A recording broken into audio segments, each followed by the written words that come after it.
हमें हमारी जिंदगी का हर लम्हा खुशी से गुजारना चाहिए। जिंदगी में कई बार मुश्किलों का सामना करना पड़ता है। इस तरह का समय व्यक्ति को परेशान कर देता है। ऐसे में हम जिंदगी जीना ही छोड़ देते हैं। काफी समय पहले की बात है। यूनान के सम्राट अपने वजीर से किसी बात पर नाराज हो गए थे। वो इतने नाराज हो गए थे, उन्होंने वजीर के लिए फांसी की सजा का ऐलान कर दिया था।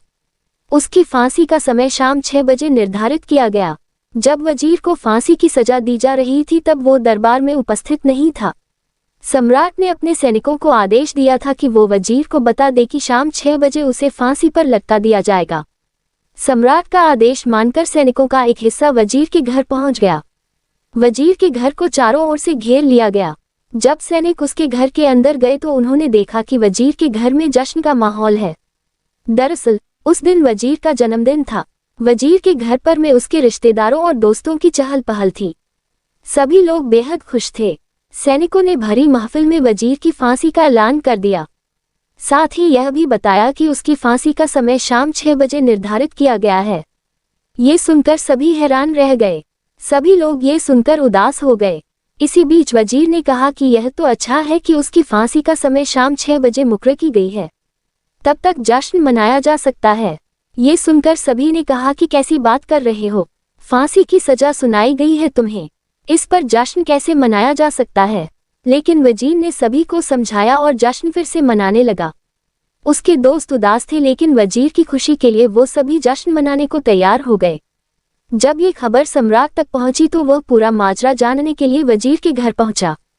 वहां का नजारा देख वह दंग रह गया। उसने वजीर से कहा कि तुम क्या पागल हो गए हो, तुम्हें शाम 6 बजे फांसी पर लटका दिया जाएगा और तुम जश्न मना रहे हो। वजीर ने बड़ी ही तहजीब से कहा कि हुजूर, बहुत बहुत शुक्रिया कि आपने शाम 6 बजे फांसी का समय मुकर्रर किया। मुझे जश्न मनाने के लिए शाम 6 बजे तक का समय मिल गया।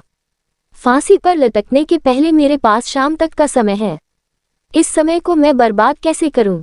मैं इस समय को खुशी से गुजारना चाहता हूं। ये बात सुनकर राजा ने वजीर को गले लगा लिया। उन्होंने कहा कि वजीर को समय की कदर है। जो जिंदगी का हर लम्हा खुशी से गुजारना चाहता है उसे मौत की सजा कैसे दी जा सकती है? तुम्हारी फांसी की सजा माफ की जाती है। इस कहानी से हमें ये सीख मिलती है कि हमें हमारी जिंदगी का हर लम्हा खुशी से गुजारना चाहिए। जिंदगी में कई बार मुश्किलों का सामना करना पड़ता है।